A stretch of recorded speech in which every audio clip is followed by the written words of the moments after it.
Welcome, this is the extended footage interviews of my Muppet Theory video, Kermit's Secret. I have this whole theory about Kermit's pupils and where the shape came from. So if you didn't watch that video yet, you have to watch that video first. I'll have it linked right here and in the description. If you don't watch that first, none of this is gonna make a whole lot of sense. After this video, be sure to check out all my guests' pages as well. All their information is also linked down in the description. Also, I highly encourage you to watch this video all the way through. I walked each of these guests through my presentation of the theory. I show you the full presentation with Fergie, and for the rest of them, I super speed that part because it's so repetitive. But you'll get to see all the other details that we talked about. There's some really fun stuff in here. Anyway, I hope you enjoy it. Here it is. All right, now we have Fergie L. Philippe here, the host of It's Time to Meet the Muppets podcast. Okay, so I've been talking to some other people who know a lot about Muppet history, and the one thing I was wondering is, do you have a theory, or do you think you know, where the shape of Kermit's pupils came from? It's a very unique shape, and I was wondering if you had your own theories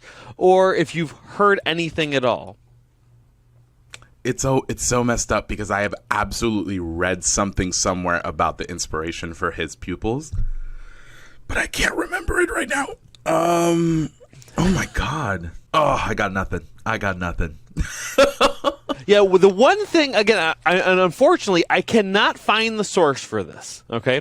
But I one time read that, I think it's ridiculous, but I one time read that someone said that Jim Henson loved cars, and it's kind of the silhouette shape of a car. It's kind of the silhouette of a car. Okay.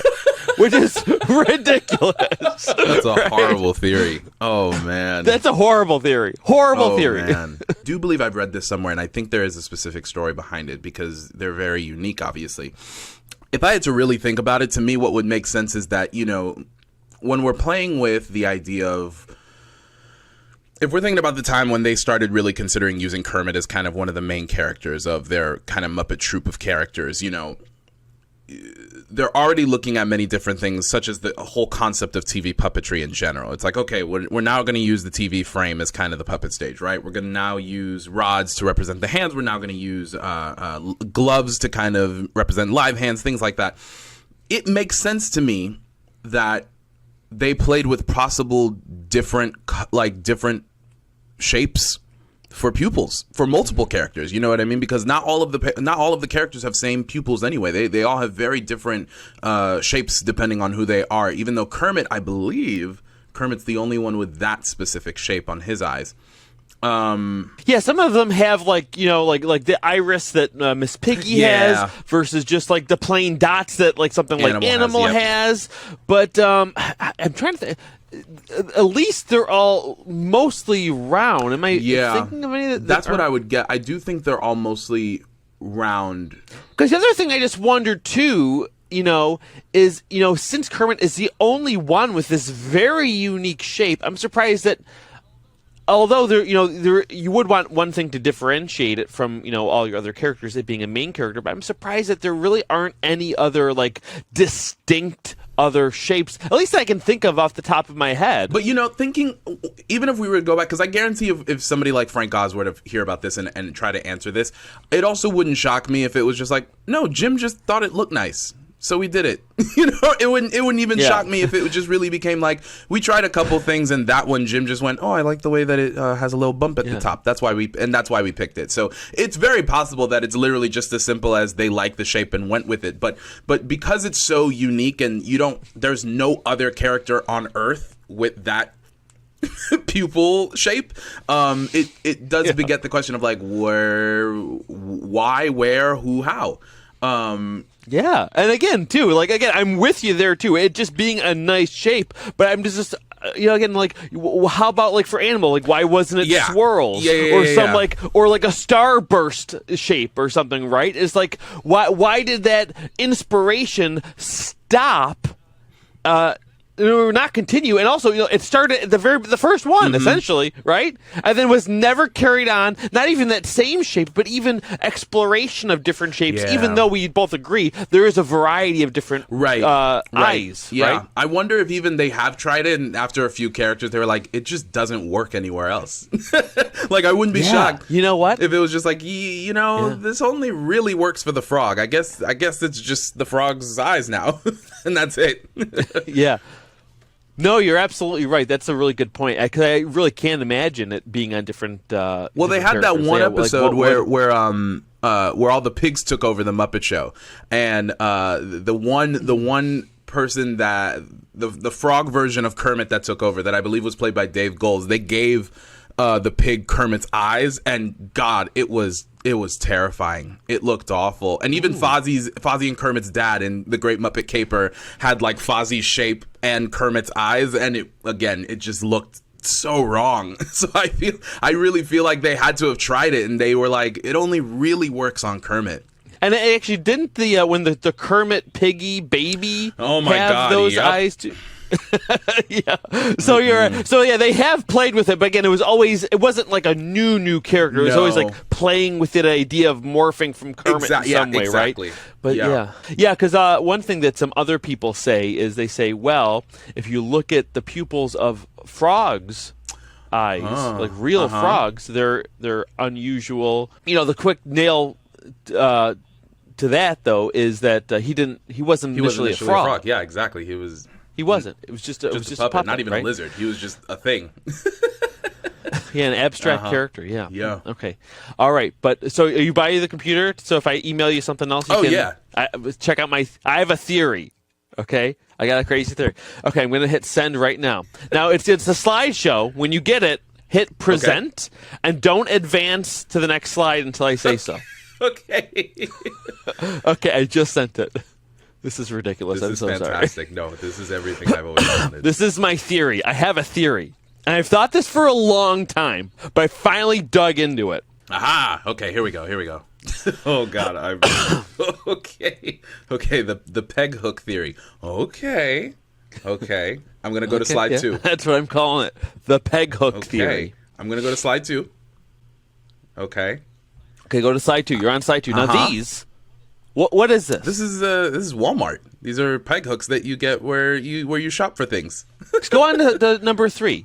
This is how all sorts of things are hung. All candies and toys and tools, all types of things. Go on to number 4. Okay. There's all these different shapes. Oh, okay. All these different shapes. And think about puppet crafts that you get, right? Crafts, scissors, ping pong ball, all these things that come in packages, okay? And look at these shapes. We have the round shape, which is great for small things. We have that the one that's on that sandpaper, that gator. I think that's the more modern type, right? And then that toy one. That's common with toy ones, that kind of hook one, okay? And now the bottom right-hand corner there, that's the one that I think is like the most popular, right? Okay, then you go to number 5, Okay. So again, that's the kind of the quintessential, the one that you mostly see on everything. But one thing about those two, I don't know if whenever you were a kid, you had a little package, okay? Sometimes you notice, go on to number 6. Sometimes... Yeah, They don't come out all the way, right? And they're fun to kind of just pick on and pull on the tab. Now go to number 7. Yeah, they fall out in your hand, right? This is such a journey. Look at the size of it. See, look at the size of it. It's like the perfect little pupil shape. If you had 2 of those, you could stick them onto your puppet. Now, I'm not claiming that he stuck it onto the puppet, because we all know, we know, looking at the original Kermit, it's hand-painted on. Right, it's hand-painted on, okay? But another thing, just to get on a little bit more, you look at number 8, okay? So you can get these punches to punch these shapes out. Yeah, and go to number 9, same thing. Okay. A lot of jewelry makers, crafters will get them to do on index cards to make their own little, their own nice little things. Okay. Okay. And but again, number 10, these peg hooks. Okay. We talked about how there's all different kinds, and not only are there different shapes. If you go on to number 11, within those shapes, there's so much variety and nuance. Yeah, there is. Look at that. All these different sized holes, slightly different shapes, okay? And now there's another type. We just saw the metal peg hooks, right? Those are the classic ones. Now go to number 12. Do you remember seeing a peg hook that ever looks like this? Oh yeah, I've definitely seen these. I feel like I usually see these like on the sides. Like they're not usually on the main where the main peg hooks would go. Like I see these like if they have like if they're gonna sell like what do you call those things? Like if you're gonna buy like one of those like bath sponges, they'll have like one of these like on the side of the aisle. Yes, with like the end caps, right? Yeah, Yeah. I think and to me, I'm trying to remember. I feel like it's for a lot of electronics. I think the time that they really use those wider ones is when the package is like an uneven weight, right? Right. You want it to hang middle, so that'll kind of keep it. That would keep it straight. This is called a butterfly peg hook. Okay. And if you go to number 13, you'll notice that there are butterfly peg hook. And I remember seeing those when I was a kid, too. Yeah, again, it's not the most common ones, but it's definitely, that's familiar, too, right? Very familiar, yeah. Very familiar. Strangely familiar. Almost unreal yet. Okay, no, I'm just kidding. Yeah, but let me go on to the next one. Okay. And again, you see, there's even more varieties. Yeah. Oh my gosh. Wow. And again, these are punches that you can get. They're mostly like industrial punches, not like that little hand one. You know, that's for more of a crafter. But for mass production, you get these things stamped out. Okay. And if you go to number 15, again, you see it is a strikingly similar shape. That's strikingly similar shape. Eerie. Now, the one thing people will automatically point out is that it curves. Okay, sure. And now, I'm not saying that he's literally using these punches and doing it. Okay, no, I'm saying it's more of the inspiration, and I can even imagine a world where Jim Henson may have even maybe used let's say it came off of his package of scissors that he bought, and Cameron was even saying that maybe he traced it with a pencil onto the sphere, right? Okay, or at bare minimum, just looking at his craft materials around him and was inspired by the shape and then just painted it on. Okay, because it's such a unique shape, the Saturn type look, right? 100%. And again, so if you go to number 16 there, you'll see the actual like punches that they use at the factory. Oh, wow. That's what it is. Oh, my gosh. Yeah. And even the ends are skinny enough that it really resembles it. Yeah. Yeah, exactly. And again, even showing you all the different varieties. There's so many. You could get it even custom done at that point, right? Yeah. But and the only reason why I bought this stupid stapler for this video. Oh my God! Again, that is the shape. I'm trying to think, where else does this shape exist in the world? And I'm thinking, crafter people who are making things. I think you just get inspired by shapes all around you. You look at shapes that can inspire a character and stuff. And I think just looking around, that's an interesting shape. It's not, to me, it's too much of a coincidence that it's on almost everything. Maybe even that was the peg hole punch on the pack of ping pong balls that he had. Okay. Yeah. Right. And just putting that together, and maybe even that piece that tab was hanging off, and he held it on top of the eye. It's like, that's an interesting shape. Let me try to draw it on, paint it on, right? And so that's my theory.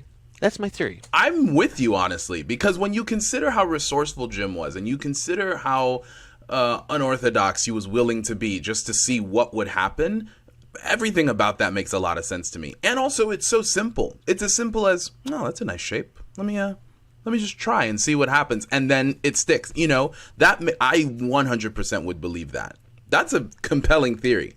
I'm with you. Yeah, this is my theory. There's so many crazy theories, and I think this could I think this could woo people. Yeah. I think this is a solid one. 100%. Cool. That's it. So, unless you have anything else you wanted to add to it. No, I'm with this theory. Okay, good. Cameron, you are one of my Muppet specialists I wanted to bring on for this quick conversation. Now, the first thing I just wanted to ask is, do you have a theory, or do you know where the inspiration for the shape of Kermit's pupil came from? Do you know where that came from? I really am unsure. It's a pupil that as far as I can think of, is unique to the Sam and Friends cast of characters. Most of them have the sort of traditional Muppet eye as we know them. So it's kind of interesting to see that there was a pupil that had a line through it anyways. But I do know that a lot of Jim's, especially early influence with the Muppet characters, was with the Pogo comic strips. And I am a little unsure if that kind of pupil was ever used in those strips, because I could see Jim playing homage to that, because it was one that he really, really liked. And then one other thing that would just kind of be funny to think about, because I'm like 99% sure that he hand painted those eyes, is literally if he was on his last ping pong ball and he slipped a little bit with the paintbrush and was like, oh, this has to be a choice now. So I really have no idea. Your guess is as good as mine, but I'd love to know if there is more to the story. That's an interesting idea. The idea that he slipped a little bit. I really like that idea. That one never really crossed my mind. That's interesting. Yeah.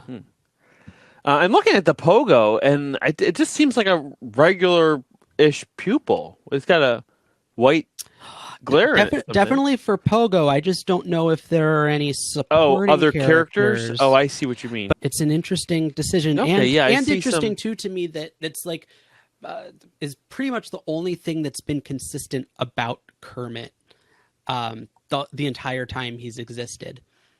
Because if you look at the original Kermit to today and everything in between, the body's changed, the color has changed, the shape of the head, what's on the arms and the legs and stuff, but the shape of the eyes and those pupils have always been consistent.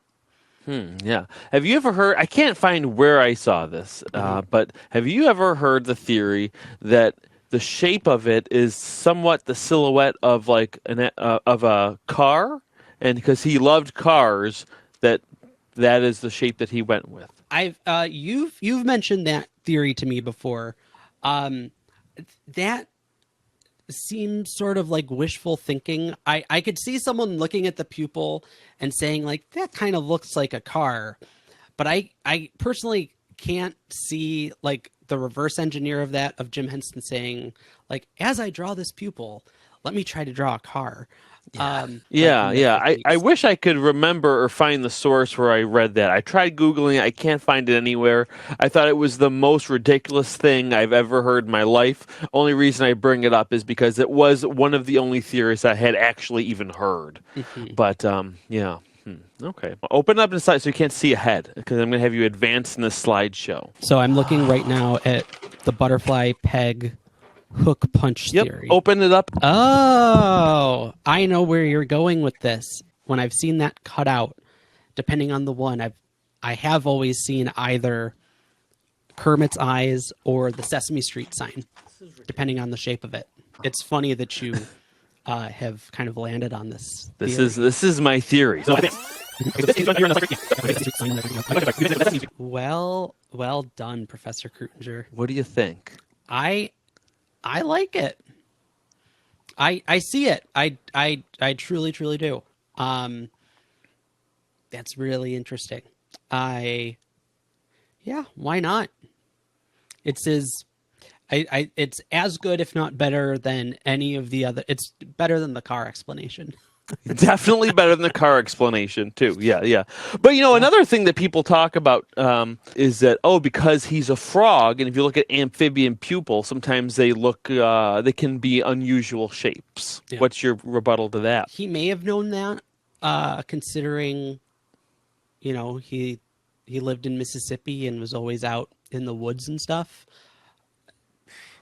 But like, I think about the fact that I think it was like maybe 3 or 4 years ago, they found like the Kermit the Frog. Do you remember this? Yeah, I do remember it. And that was, I don't want to say it was the first time, but it was definitely like one of the first times that they found a frog pupil that looked so much like Kermit. So I don't know in the 1950s, like how well documented those kind of things were. And it's not like he had Google to like It's two things. It's not like he had Google to look it up, and also he wasn't going to be a frog when he was first being. That's what I was going to say. And I've heard a little bit of a rebuttal to that too. And you know, that's a quick thing for some people to say. He wasn't initially a frog, just an abstract character. Okay, so how could it be inspired by a frog?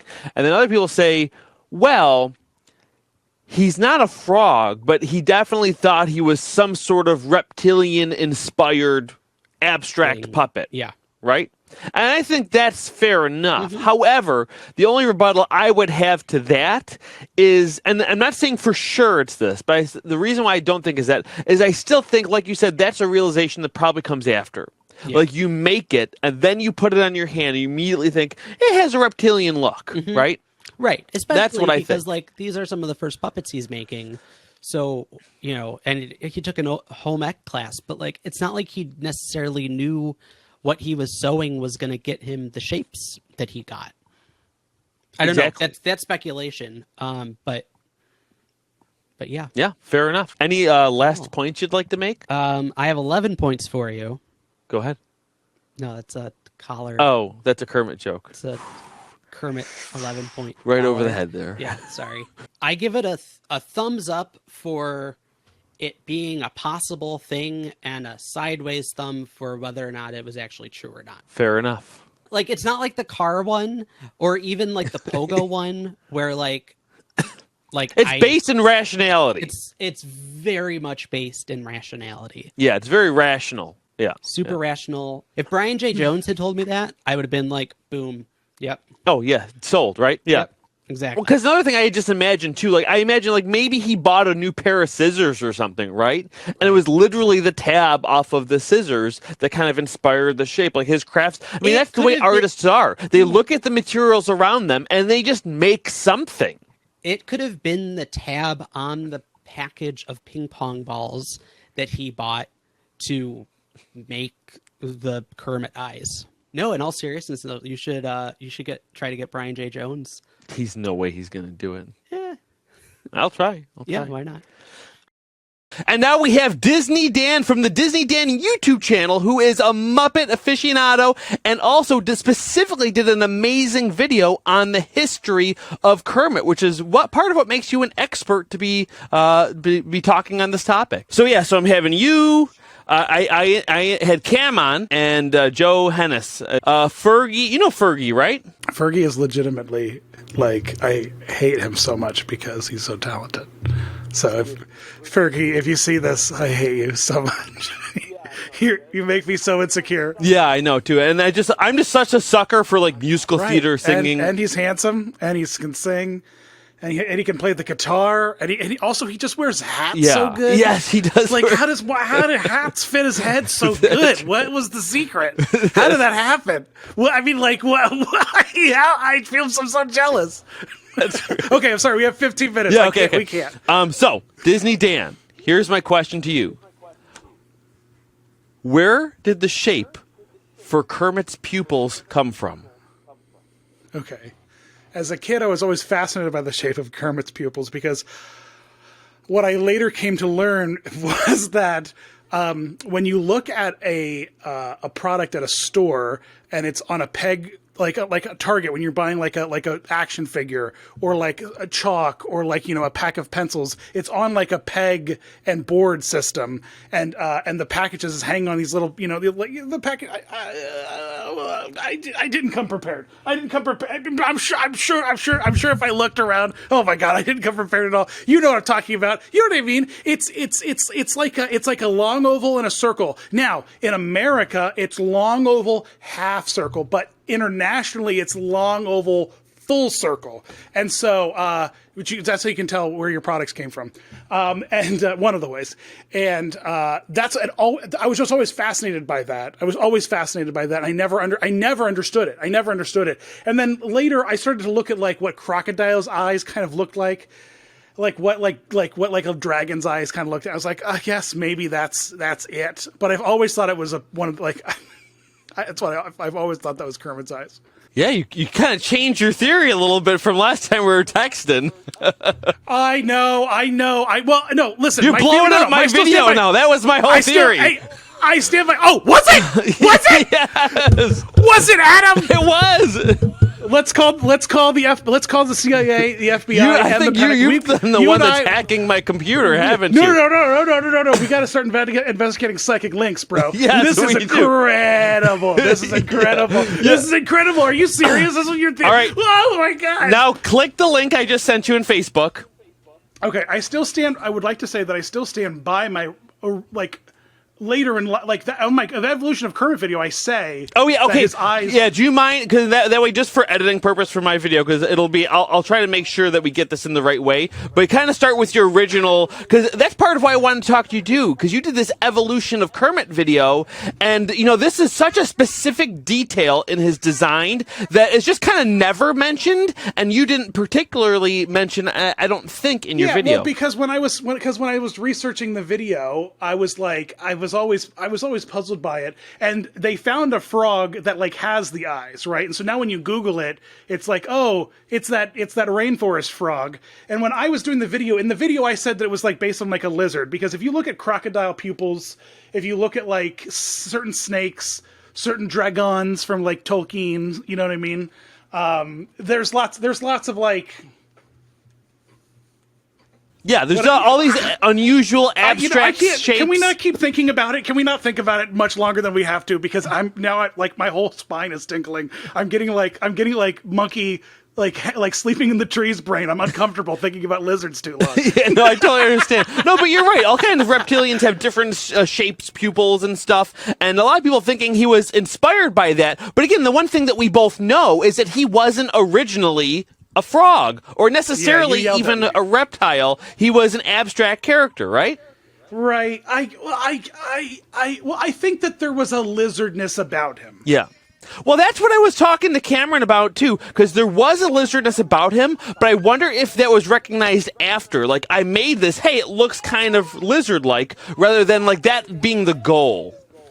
Yes. I feel like a lot of what was going on there was... he just found materials. He was just slapping stuff together, right? Yeah, especially when he was so early in his career. This one of the first puppets that he built. I don't know if he could necessarily, other than like picking colors and like whether or not he wanted foam or not, to be able to control the shape that much. Rather, again, Right, I'm sure he just absolutely. kind of built it and said, "Hey, this looks kind of lizard-like," which again maybe doesn't blow that theory out of the water completely, because then maybe you notice that before you put the eyes on and paint them. Right. And I mean, like here, they're very simple shapes. It's a Yeah. tube, it's two triangles, it's two long rectangles. It's not complicated what was designed here. And so with that in mind, it's it kind of naturally takes that. I mean, look at what our Fraggles are the same thing. Fraggles are just a glorified sock puppet with a nose. They're kind of oh my god, I've never thought about Fraggles as lizard before. Now I'm really upset. I'm gonna have to go lay down. I love the Fraggles, and to imagine them with like in real life with like scaly skin. That's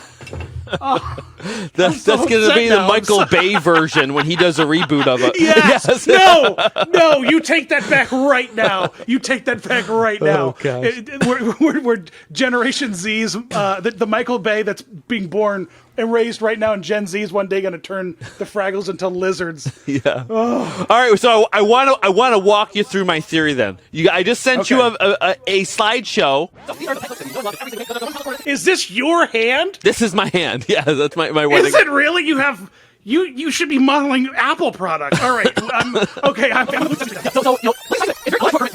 Did you find the packaging? Like, did you test this out? I didn't actually test it. I should test it though. Yeah, I should test it. Yeah, you should test it. You should test it on some balls. Yeah. You should fully Mythbuster this thing. Yeah, man. Come on. I'm definitely going to now. Don't you worry. But you should. What you need to do now is go Googling into 1995 and start looking for products that would be sold in like in the areas he lived that were like on pegs, like Crayola, like 1955. I tried really hard. It's just so hard to find anything. It's old vintage pictures of the stuff, and a lot of times it's not in the wrapper. Again, it's not, because you can't even really search it in that way. Like, it would have to be just like, I'd have to find a product that's on and just do some basic some intense research on that product. But and hopefully, and I did look for that. I authentically did look for that. I'm going to keep looking too, but hopefully at bare minimum, this video is an inspiration for people to dig deeper into it. So again, essentially there's two theories.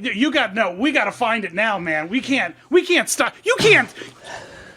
You just gave me like a 35-point like crazy person PowerPoint slide about this thing, and you're gonna stop now? You're not gonna get on eBay and start looking for action figures from 1954 and 1953? This is you can't like you start looking for sponges and coffee filters and one thing I bags. imagine, like Cameron said, it could have been on the ping pong ball. So I'm gonna look up more ping pong balls. It could have been on the maybe he bought brand new scissors on a package or something. Who knows? Right. It's something like that. He's probably just looking around at the shape, the objects he has. Maybe even that little tab fell off, and he said, hey, this is an interesting shape. Maybe he even held it up to his puppet and traced that, on the puppet, because that would curve around it better. Yeah. Well, no, what I thought you were essentially leading to is that he traced an outline or like from one or from a tab that was like a full hole, like it was with the line, because that's so it could be that, or a bare minimum, just the way artists look. They look around at shapes. I've even looked around at objects for different shapes of a puppet's head. He may have even looked at that shape and then just painted it by hand. My point is, I think that was the inspiration. 100%. I completely agree with you. Unfortunately, Back to the Future took place in 1955, so your action figure search is going to be wild, but have fun. All right, I'm going to keep looking. So anyway, so then, thumbs up or thumbs down? What is your verdict on the theory? Thumbs up, man. It's a great theory. I'm here for it. Woohoo! All right. Yeah, it's great. I completely agree. Yeah. I can't believe no one's ever... Oh, have you ever heard this theory? There's a theory that Jim Henson loved cars, so he made it the shape of a silhouette of a car. That's the stupidest thing I've ever heard. I can't find for the life of me where I read that, but I actually read that somewhere. Okay. That's dumb. I think you need to produce a full Muppets Mythbusters episode. And now we're going to talk to Joe Hennis, the co-owner and editor-in-chief of Tough Pigs. That's me.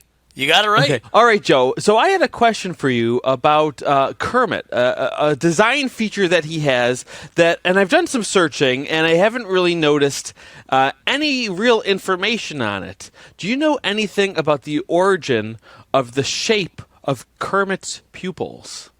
You know what? That's a great question that I've always wondered myself, and I don't have an answer. I wish I did. I feel like the only person who would know for sure was Jim Henson, and he never said it. So yeah, he definitely the only one that knows for sure. Yeah. Do you have any idea, even guesses? It's just because in looking at it, it's so strange that this one main character is pretty much the only character that not only has the shape of eyes, but kind of has a different shape at all. Like some of them have irises and different styles, but no one else has an unusual shape, right? The only thing I can think of is that are there frogs in real life that have, like, not that they have differently shaped pupils, that would be weird, but like something about their eyes that does make it look a little bit elongated. Because I've noticed in a lot of art, or like comic books, for example, sometimes an artist will draw a frog with the Kermit pupil, and I always flag it as like, that must be a Muppet reference, but maybe it's not. Maybe they're referencing like a photo of a frog. And of course, like, I have not done any research on this whatsoever, so I have no clue, but I don't know. That's the best I can think of.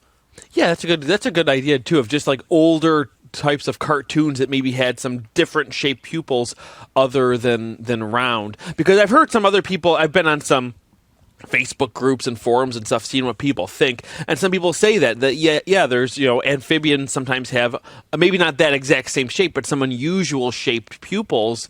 But then again too, the caveat I have to that is that he wasn't originally a frog either. He was just an abstract character. So but then again, he also has a kind of a reptilians kind of have that.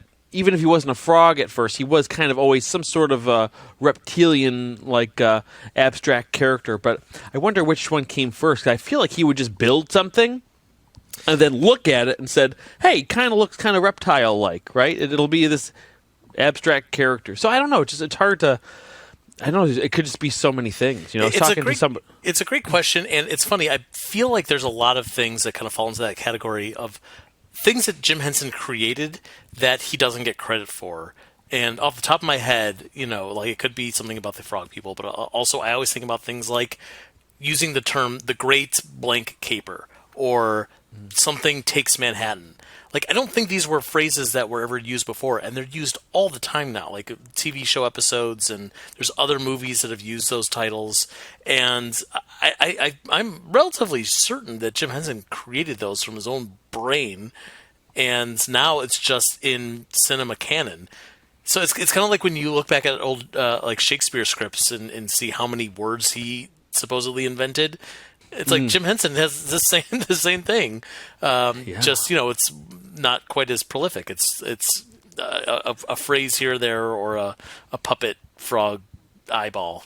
Yeah, no, you're right. Well, I do want to lay on you. I have a theory for where Kermit's pupil shape came from. Yes, I'd love to hear it. And I wanted to run it by you and see what you think, if you think it's plausible. Okay? So I'm going to send you this the link on Facebook now. That is a fascinating theory. I'm sure it's 100% wrong. It's sure. I mean, great. Maybe you're right. I'm not saying that there's no possibility, but also like it's a circle with a line through it. Like I don't think it takes a ton of inspiration to get to that point. Especially sure. So like okay, if you look at like all the Sam and Friends characters as a whole, almost all of them have something special about them. Like Sam's got the wooden face, and Harry's got the cool sunglass-looking eyes, and Yorick is this creepy thing with the brow, and in the wood and whatever. Kermit is really just a sock. I think if nothing else, Jim was probably looking at this thing and saying, this is a really expressive character. I could do a lot with him. I need to add one thing that just kind of makes him stand out a little bit more than any other character that someone could just make on their own. And so we can paint on the eyes. So boom, line through the eye. That would be my guess. I mean, looking at this, your beautiful presentation here does give me a lot of flashbacks to when I was a kid. I felt the same way of having those little, like when you said it's like hanging by a thread and you can pull off the little piece of cardboard. Like I have vivid memories of doing that a lot. And I do think of Kermit's eye every time I see one of those, or to Cam's point, the Sesame Street sign. But that's also positing the theory that is the only place in nature or otherwise where that shape could possibly be found. And, it's probably somewhere else. I don't know where off the top of my head. The most famous place now, obviously, is Kermit the Frog. But I don't know. I mean, I hope you're right just because it's a fun story. But at the same time, like, I think he just like picking the name Muppet. It's like, I don't know, it looked cool. So I did it. Done. Yeah. I could definitely see that. I at this point, I think it would be kind of one or the other, or even just like subconscious thing. I don't know. I just feel like I mean the size, the shape, the scale. It being on potentially the products that he's using to create this piece. I think an inspiration just, again, like even as a puppet build, sometimes I just look around at unusual shapes like, hey, maybe I'll use that shape to make that shape for a puppet head, right? An unusual looking product or shampoo bottle or something, right? But I don't know. But the other thing too, the fact that it just being like the fact that it's like only on this one character. And not only is it not on this one character, but again, he didn't like experiment. Like, why doesn't Animal his be like star shaped, like a star burst, because he's a crazy character, or another character have like more swirls? Like, I feel like maybe he would have experimented more if it was truly just kind of picking it out of, out of the air. I will say, years later, I mean, we're talking another generation of his life. He would experiment in that. We all know, the googly eyes went on to Cookie Monster and Harvey Knee Slapper. In the first season of the Muppet Show, Floyd has this crazy psychedelic eye pattern. So I do think that he will eventually, and that's not even counting like IMAX or replacing eyes, like Miss Piggy going from regular eyes to angry eyes. Like not even counting that stuff. I think eventually he will get to that point. But you're right. Like in this like Sam and Friends era of Muppetdom, that's really the only character that he did try that with. So I don't know the reasoning. I wish I knew. I wish I knew for sure. Cool. Fun theories. But oh yeah, for sure. So one more thing. I don't know if you ever heard this. I think I'll probably cut this anyway. But there was actually one theory that I read somewhere about the pupils, and I think it's stupid. It's ridiculous. It's nonsense. If you think what I was saying was nonsense, this is like hella nonsense. I don't even remember where I read it. I tried researching to find out where I read it, but someone wrote somewhere that it's a silhouette of like a car shape. Because Jim Henson loved cars. Have you even heard that? No, but okay. I wonder. That does make me wonder. Maybe not a silhouette of a car, but I know nothing about cars, so forgive me. But like, is there something else about a car? Like we know he had that. I can't remember what kind of car it was. Jim owned that bright green car that he bought for himself, and I believe he painted the headlights so they look like little Kermit eyes. Like, is there a light on a famous car that has like the headlights are in that shape, or where I don't know the rear view mirror looks like that or something like that, and maybe it's a piece of a car that Jim always loved and appreciated the design. I have no idea. I mean, and then that goes down a rabbit hole of like, what else did Jim like? When Jim worked at his, the high school newspaper, was that the shape of their logo, or was it something else that he saw when he was in college, or when he started working for the TV station that that he did Sam and Friends from? Like, it could have been anywhere. Anything could have been his inspiration. Assuming that it wasn't just, it's a circle with a line through it. Yeah, it's a circle with a line through it, yeah. Yeah. So what do you give this theory? You give this theory thumbs up, thumbs down, something else? What's the visual cue? I give it 6 thumbs, Adam. Out of 6? That's another question for another podcast, I think. There you go. Sounds good. Perfect. Cool. Is there anything else you'd want to say about it, or anything else you want to... about Kermit's eyes, I will say, like, you bring up a question I've never asked myself before, because we know the origin of Kermit's body that famously came from Jim Henson's mother's coat, but we've never asked the question, where did the ping pong balls come from? And now I'm kind of curious, what ping pong balls would Jim have bought? And I don't even know how to begin that research of figuring out, like, in 1950 whatever, in Leland, Mississippi, or wherever it was he actually put the puppet together. Like, how would you even begin to go down that rabbit hole? But I don't know. You mean like what brand? Yeah. Yeah, well, that'd be interesting too. Like, what brand? Where did he buy them? That's one thing. I tried searching like products from the 50s and stuff just to see these peg holes and stuff. But oh my gosh, it's so hard. And even you finding those objects back then, for them to be still in a wrapper to be photographed, because who's just taking? It's not like people do now where they take a picture of their dinner and put it on Instagram. People weren't. If people had a camera, then they weren't taking a picture of the ridiculous stuff we take pictures of now. Although you say that, but like people like us who are obsessed with Muppets or puppetry, and we catalog these things and we share them with the world.